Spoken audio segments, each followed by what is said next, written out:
I had actually hoped that everything has been said. I didn't have to say anything by my colleague.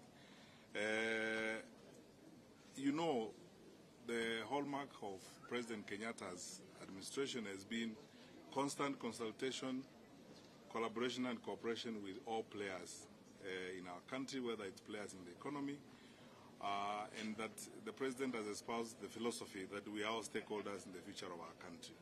And our continued conversations, such as we are having with the private sector today, have been part and parcel of how we move forward. We've had a fantastic time with the private sector, and on my own behalf and on behalf of my colleagues in government, I would like to thank them very sincerely, because we work together. We don't have the time to go back like we have done this morning, reflecting on how we work together with the private sector in the war against COVID-19, how we have worked together with them when we have had challenges of one kind or the other, and how we are going to work together to confront whatever challenges we have to deal with in the lead up to the general elections, including food prices, the cost of fuel, and so on, and moving goods and services across the country. So we are at a good place because of the decisions we have made and the counsel we have received from our colleagues in the private sector. Mine is to assure everyone, again, on behalf of the executive branch of government, that our country is secure and safe, and that we are ready to support the IEBC to conduct the general elections, that no one needs to worry about anything. I have just asked this morning the private sector colleagues to continue making their orders, to continue making their business plans, expanding their businesses, because our country is secure and our country is safe. We will have a peaceful elections. We have no evidence whatsoever from across the country, because we are engaging on a daily basis. Sometimes we have come to a point of engaging almost on an hourly basis with the structures of administration and security across the country. We have no evidence at all that we are going to have any problem of any kind.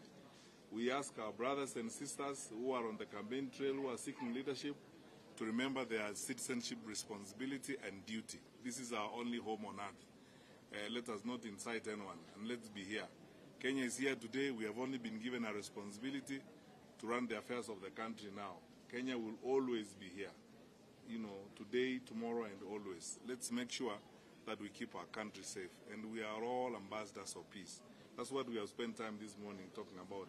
Preach peace wherever you go, live peacefully with everyone, and ask people to exercise their democratic right peacefully and in a manner respectful of others' rights, so that we cross over this. The election is an event that will come and go. Our country must remain peaceful as we go forward. And now, more than ever before, and I said this because I was in this role in 2017, when you look at where we are today, by this time in 2017, we had more incidents than we have now. In fact, the Inspector General of Police and I, who have been here this morning, have just demonstrated to the private sector that when you look at the number of incidents that we are dealing with at this point compared to the number of incidents we were dealing with in 2017, we are at less than a quarter of the incidents that we were dealing with in 2017, which means our country has come of age.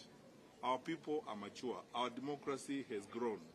And now is the time to march forward boldly and confidently, go through this electoral system in a manner that demonstrates to everybody that we are a mature country, a mature economy, that preserves itself and looks at itself today, tomorrow, and always.